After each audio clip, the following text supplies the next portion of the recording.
When we were planning to travel to Ireland in 2020, I started doing research.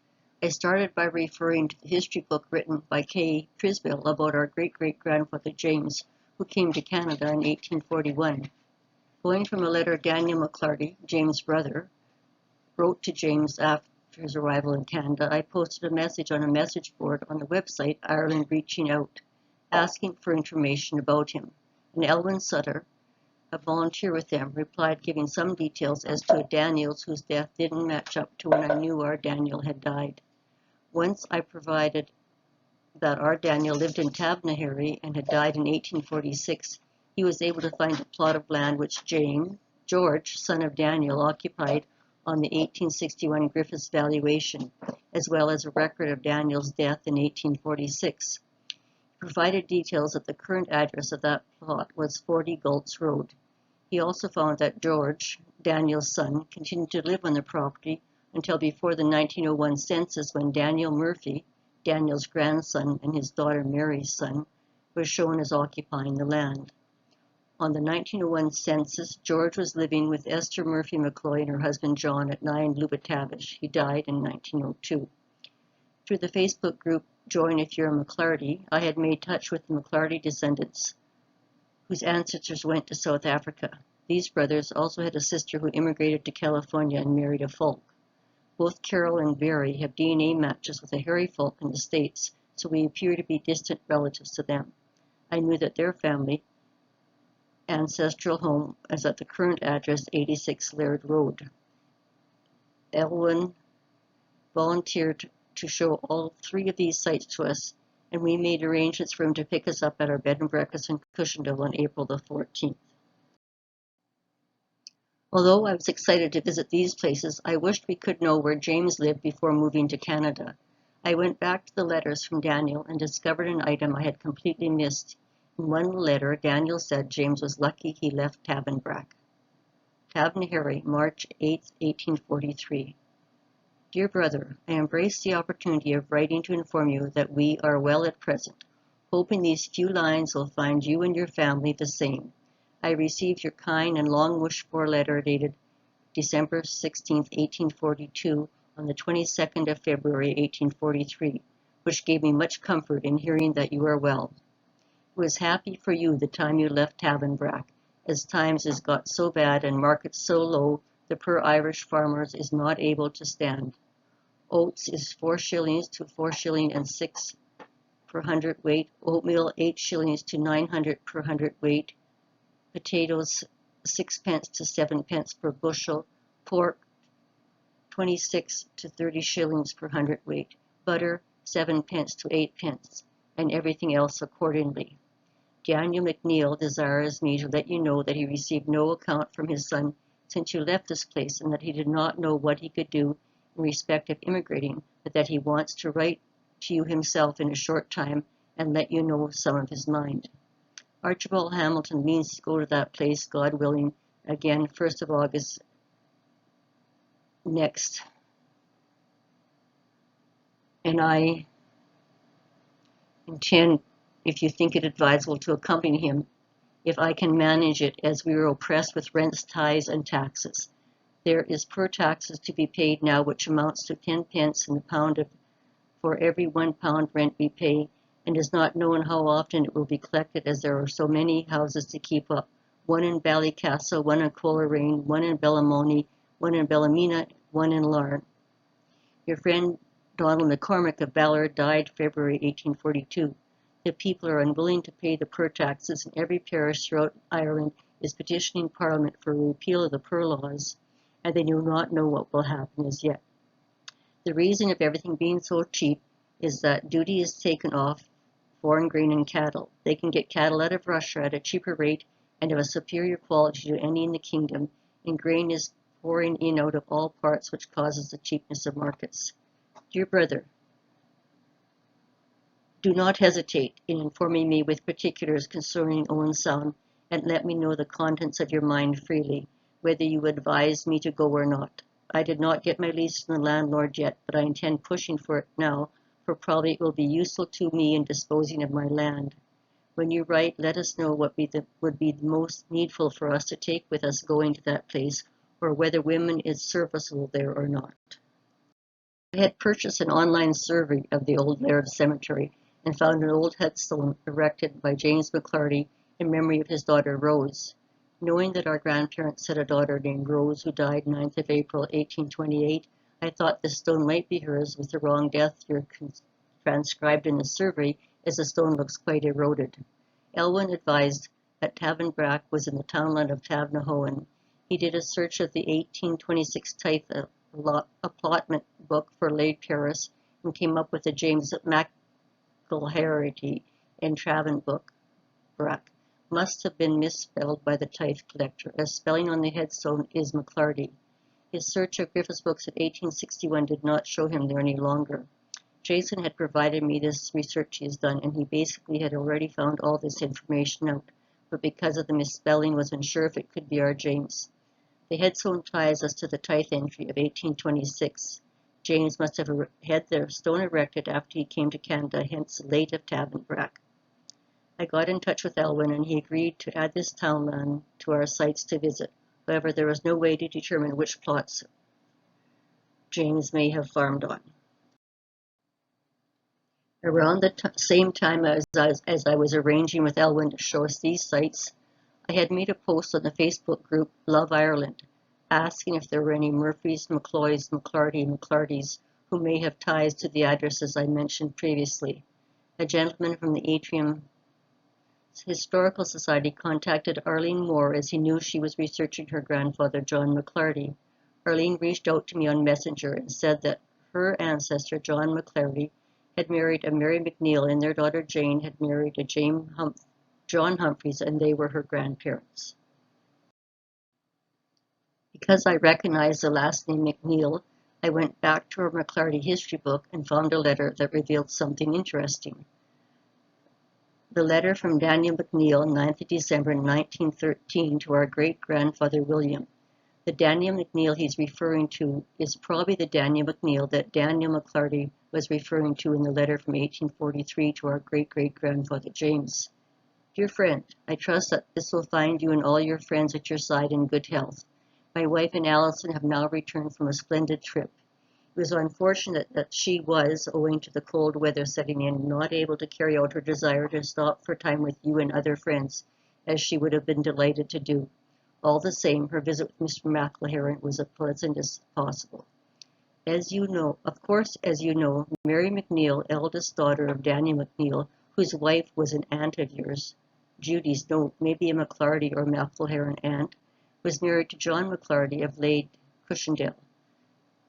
The son's name was indecipherable, who worked for the railway. He met with an accident through a collision a good many years ago. Had a blood clot, disabled ever since. Would fall sometimes even when standing on the floor. He married into the family of Greer of Glendon and lives in Coleraine. His wife is a fine woman. They have 3 girls, all young women now. I got word he was dying and went to see him last Sunday. It seems he fell down the stairs about 3 years ago and got hurt right over the jugular vein. It has turned to cancer right over the vein with a small opening. He is suffering nearly at all times great pain, which is only relieved by morphine. My wife was telling me of your cure for cancer. Judy's note may be for canker sores, and I was telling him of it, but am afraid that it is such a growth and going round more towards his face, it is too far gone to do anything with it. Nevertheless, I would like you to let me know if the plant is available here.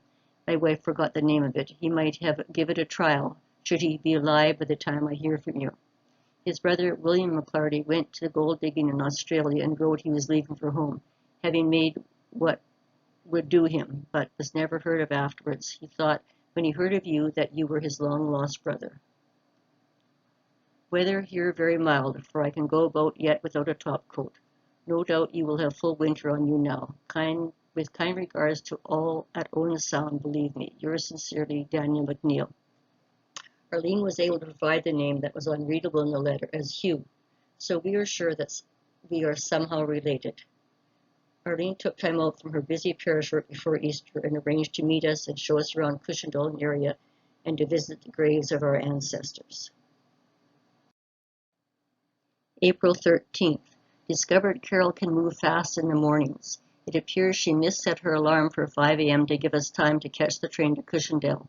Luckily, I woke up at 6:11 and that we had packed the night before. We were up and outside waiting for a cab by 6:33 to get to the train station. Train to Ballymena and then bus to Cushendall. Meeting Arlene outside our bed and breakfast. So excited. We hopped off the bus and walked to our lovely Glendale bed and breakfast. Our many generations removed cousin, we're sure, Arlene Moore, was sitting in her car waiting for us. We stopped off at a local cafe and Arlene insisted on buying us breakfast. Our first stop was at the Church of Ireland, Laird Church, to visit the graves of our ancestors. Found George McClarty and his sister Margaret's headstone, as well as his sister Mary and her husband John Murphy's. Arlene's great-great-grandparents Mary and John McClarty graves also. Then also photographed other McClarty headstones for our South African cousins.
Arlene had the keys to the church, so we got to see the inside as well.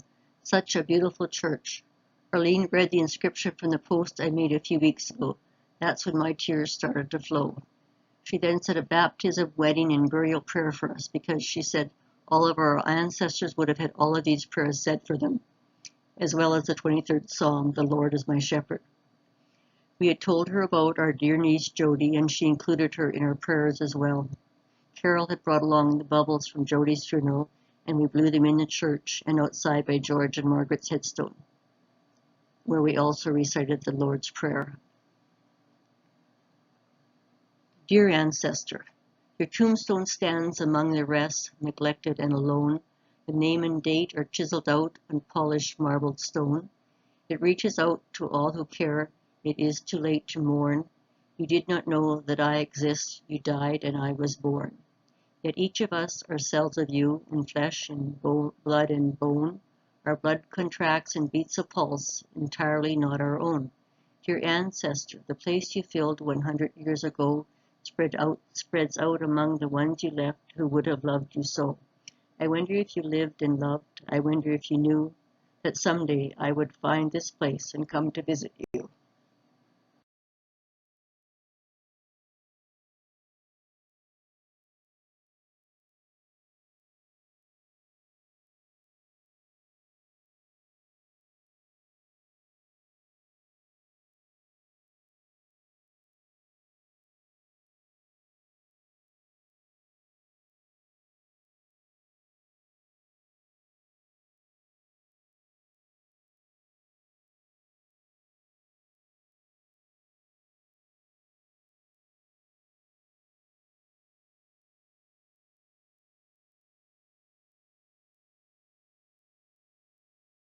The prayer below, Arlene said at George and Margaret's grave.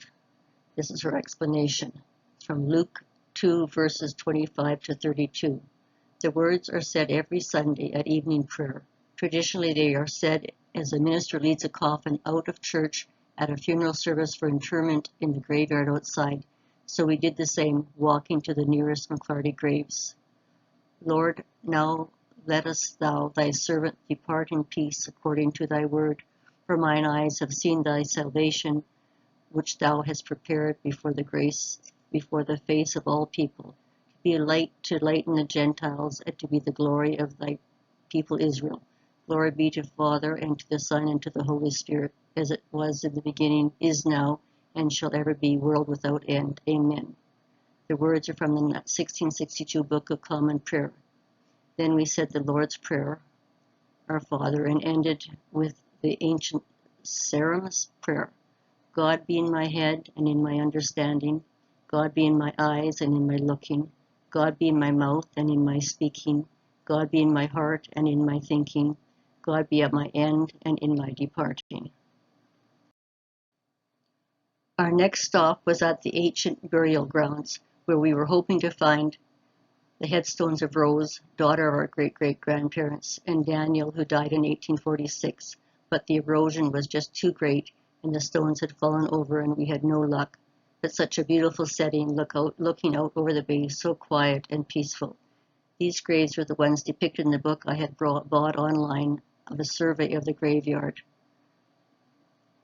Erected by James McClarty, late of Tavenbrack, to the memory of his daughter Rose, who departed this life the 9th of April, 1828, I'm going to say. There was also this one that wasn't completely readable. Underneath repose the mortal remains of Daniel McClarty of Tavernaw, who departed, ... We were looking for this headstone, parents of our great-great-grandmother Jane, but found a different McLaren one, perhaps descendants of Daniel and Mary. The one date I could make out was 1875. To the memory of Daniel McLaren, late of Cluny, who departed this life the 10th day of December, 1770, aged 44. Here lieth the remains of Mary Hamilton, his spouse, who departed this life 22nd of November, 1792, aged 61 years. Also their son Duncan McLaren, late of Darramrock, who departed this life the 22nd day of February 1810, aged 63 years. Also his wife Mary Hamilton, who parted this life the 20th of September 1832, aged 96. Also their daughter Mary McLaren, late of Taveria, who departed this life 13th of January 1843, aged 56 years.